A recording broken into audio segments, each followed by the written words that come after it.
Hello friends, this is Pranav Shukla, your English teacher. Today we are going to deal with 10 NCERT unit number 3, which has got two stories, his first flight and the black aeroplane.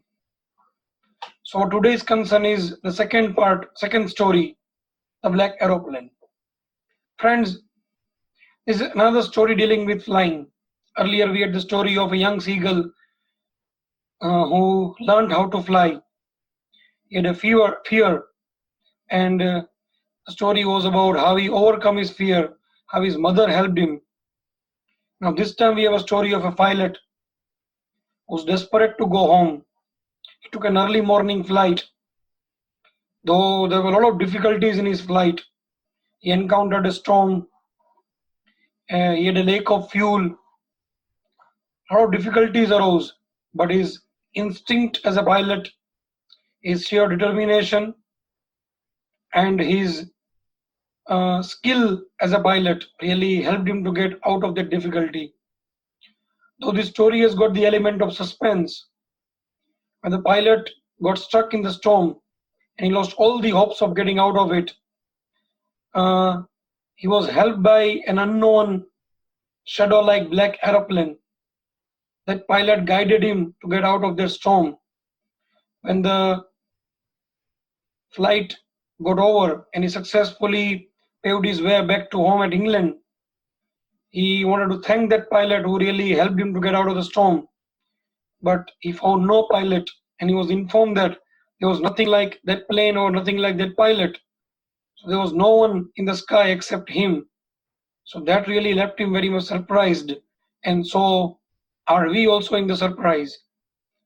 And the strange part of the story is what at the end of the story we never come to know whether another plane was there.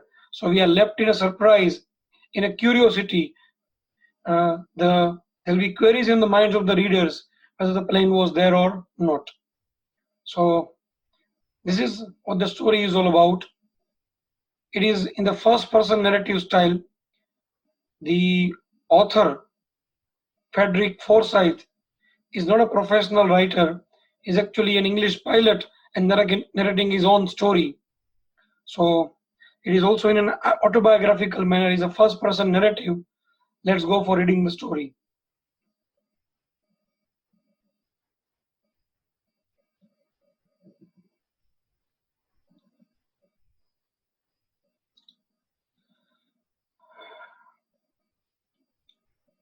The moon was coming up in the east behind me, and stars were shining in the clear sky above me. It is a very late night or maybe early morning time, so the air traffic is a bit slack. And he was very excited to get back to home. There wasn't a cloud in the sky. One of the weather was quite favorable for the flight.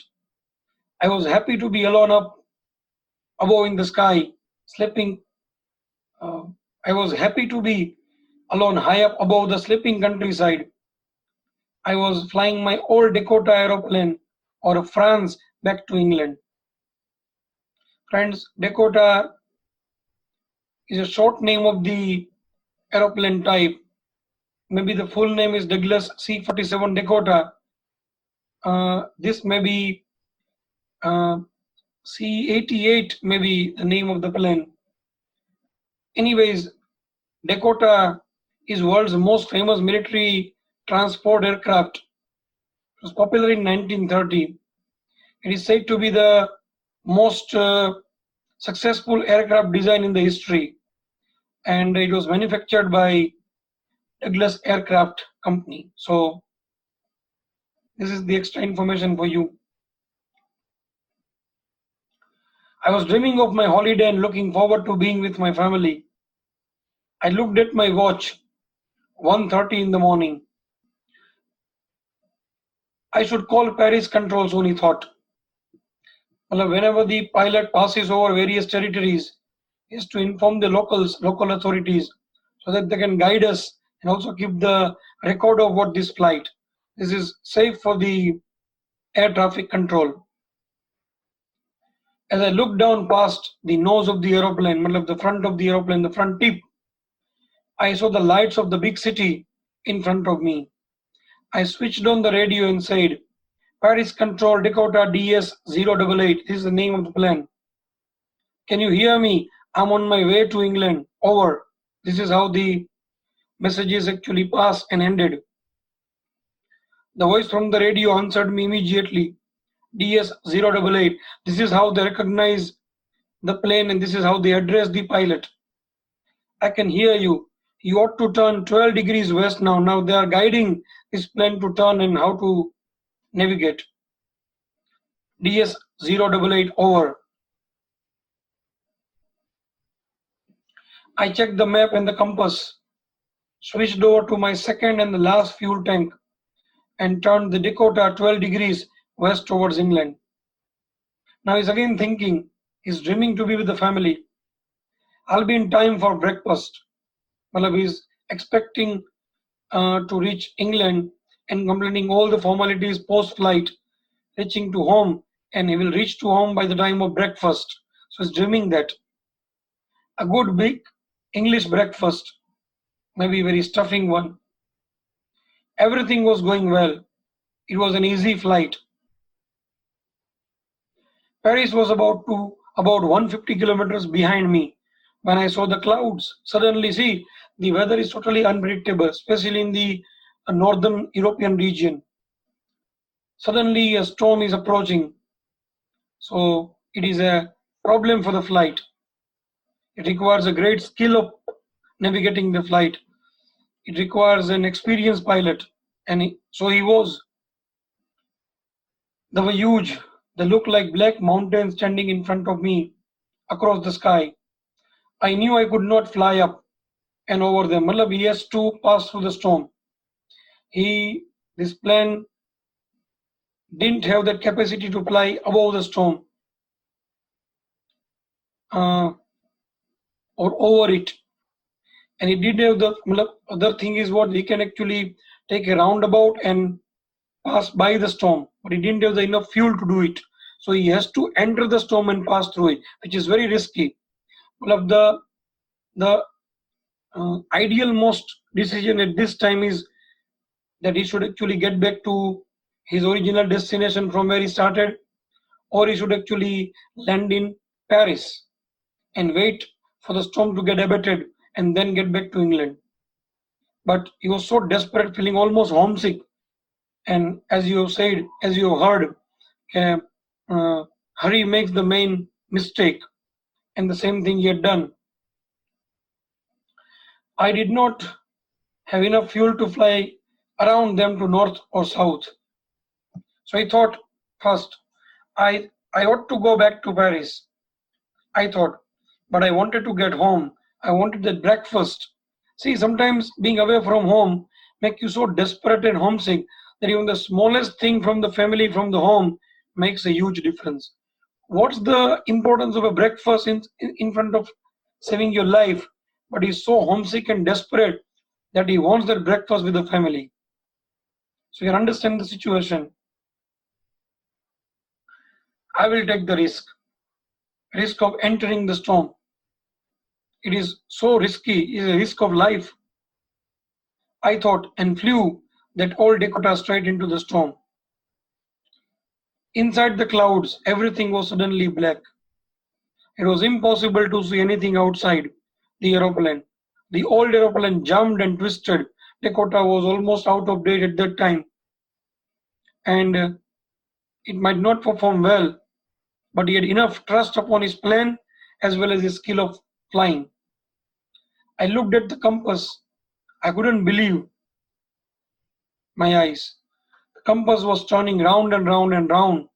Normally, the instruments in plane don't get broken down, but this is very unfortunate. Compass was not functioning well. It was dead. It would not work. The other instruments were suddenly dead too. I tried the radio. Paris Control, can you hear me? But there was no answer. The radio was dead too. I had no radio, no compass, and I could not see where I was. I was lost in the storm. Then in the black clouds quite near me, I saw another aeroplane. It had no lights on its wings. That is very strange. Normally, in the dark time when the planes fly, they have different kind of signals and lights just to indicate the other people, other planes that they are there. But it was strangely nothing over there. It was looking like a shadow aeroplane, quite dark one. It had no lights on its wings, but I could see it flying next to me through the storm. Another strange thing, the plane was very close to him. That kind of intimacy of plane, that kind of closeness of the plane is normally is not seen, is not favorable. Air traffic control has to see it. I could see the pilot's face turned towards me. I was very glad to see another person. He was so afraid in the storm, looking totally aloof, left out. Now, if you're in trouble and see somebody being with you, it can give you some motivation, some encouragement. So he's again got the courage. He's happy to see somebody else is also there with him. He lifted one hand and waved. Now the other pilot told him, "Follow me, follow me." That was the signal that he had given. He knows that I'm lost, I thought. There's a reason why he might have given the signal. He's trying to help me. Turned his aeroplane slowly to the north in front of my Dakota so that it would be easier for me to follow him. Literally, I was a amateur child who's following the elder in time of difficulty. He's totally a blind follower. I was very happy to go behind the strange aeroplane like an obedient child. After half an hour, the strange black aeroplane was still there in front of me in the clouds. There was only enough fuel in the old Dakota's last tank to fly for 5 or 10 minutes more. I was starting to feel frightened again, but then it started to go down. Well, we thought, how long this plane will fly in the storm? How long will it take to get me out of the storm? It was just looking as if it was unending. It was running short of fuel. He's again very much frightened. Suddenly, that pilot getting down, well, as if he's going to land. And I followed through the storm. Suddenly, I came out of the clouds and saw two long straight lines of lights in front of me. That is what the landing area, the runway. It was a runway, an airport. He's so excited. He exclaimed, I was safe. I turned to look for my friend in the black aeroplane. The sky was empty. Suddenly, the plane had disappeared. Well, it seems as if God had sent a savior. He came, he conquered the storm, saved me, and again disappeared, as if he had come to only save me.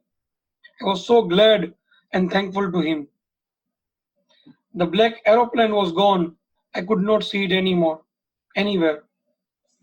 I landed and I was not sorry to walk away from the old Dakota near the control tower. He should be sorry for the old plane because the plane had given up. All the controls had been broken down, compass, radio, everything. But he's not so sorry about the plane because this plane really sustained. It took him out of the storm and saved his life. So he's proud of his plane. I went and asked the woman in the control center where I was and who the other pilot was. I wanted to say thank you. She looked at me very strangely, you can understand, and then laughed. Another aeroplane? Up there in this storm? No, other airplanes were flying tonight. Yours was the only one I could see in the radar. Radar is the instrument that captures any flying object in the sky, unknown ones, and one of them was the plane. So he very curiously asked, so who helped me to arrive there safely without a compass or a radio and without any more fuel in my tanks? Who was the pilot on the strange black aeroplane flying in the storm without lights? With that note of question, story gets ended. So we are left in a surprise, in a curiosity, okay, whether there was really an aeroplane or it was his hallucination, it was an illusion. what he had seen. It was his instinct, it was his dreaming, it was his overthinking that led him to think uh, of another plane who could save him, or he had himself seen as a shadow under the thunders, under the lightning, on the clouds in front of him. It could be anything. So we have been left thinking what it could be. So you keep on thinking and get your reactions to me. Now we're going for the question answers.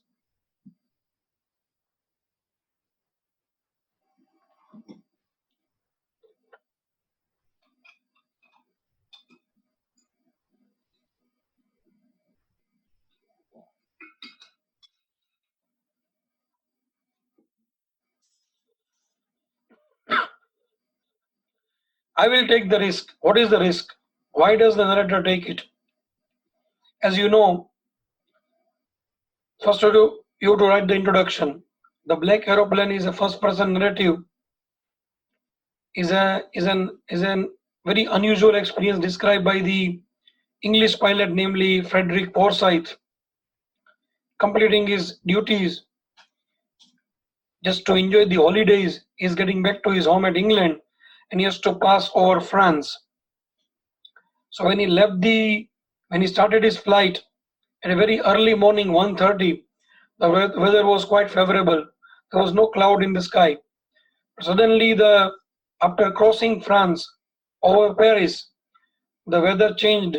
Storm struck, and the wise idea was to get back to home because he was running short of fuel. He could not pass over the storm, and he didn't have the enough fuel to pass by it, take a round about the storm.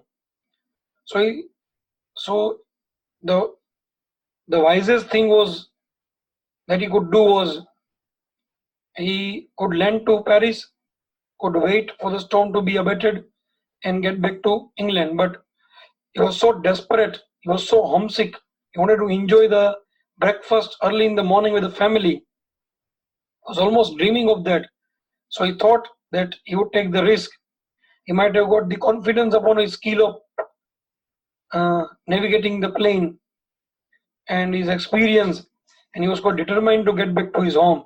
So he thought himself that he would take the risk.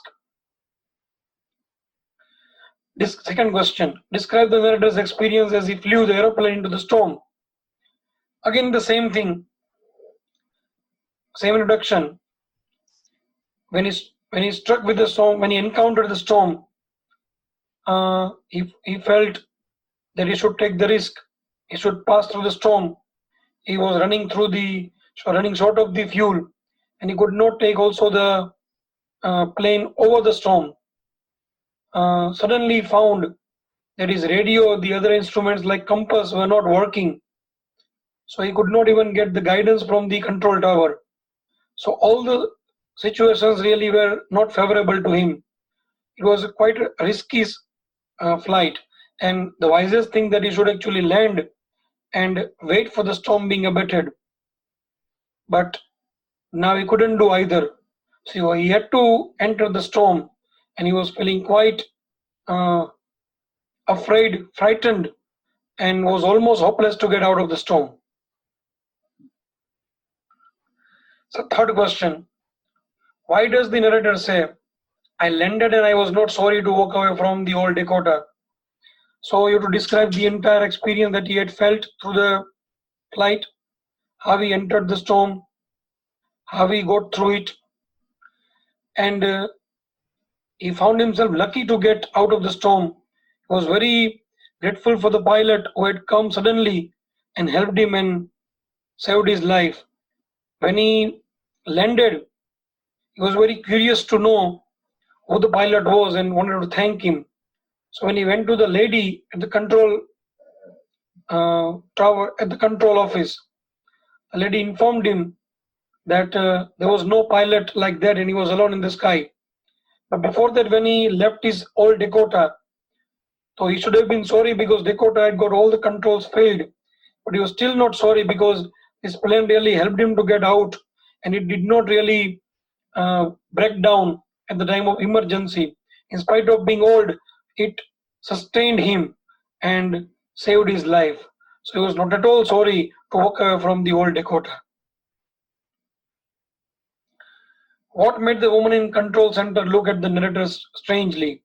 Again, the same thing. He landed, he was very curious to meet that pilot, he had to thank him. But when the lady informed him, when he asked the lady who that pilot was, from where the plane came, and where it had gone after leaving him to the runway, lady looked at him very strangely because, according to her, there was no pilot, there was no flight, he was alone in the sky at that time, and there was no another plane captured in the radar. So she gave a very strange look toward the narrator's question. Last question. Who do you think helped the narrator to reach safely? Discuss this among yourselves and give reasons for your answer. Friends, there can be a lot of answers possible for that. It's all up to you. I guess, as far as my opinion is concerned, I thought there was nothing like plane, because if plane had been there, it could have got all the signals, all the lights, and it could not fly so close to any plane. And hardly the hardly any wise pilot, any experienced pilot would take the risk to enter the storm like this just to save somebody's life. So it looks to be totally impractical from my opinion. I think a constant thinking of getting back to home, constant thinking of getting out of the storm, constant thinking about the plane, that fright, his determination, everything really left him in hallucination. Thinking about himself, thinking about getting somebody's help, he might have seen his own shadow in front of the plane on the cloud as it was lightening above him. So in the thunder and light, he might have seen his own shadow and thought that somebody has come to help him. And with that encouragement, that support, he might have got some real confidence, and his skill really struck him, helped him, sustained him, and determination poured in a lot of courage into him.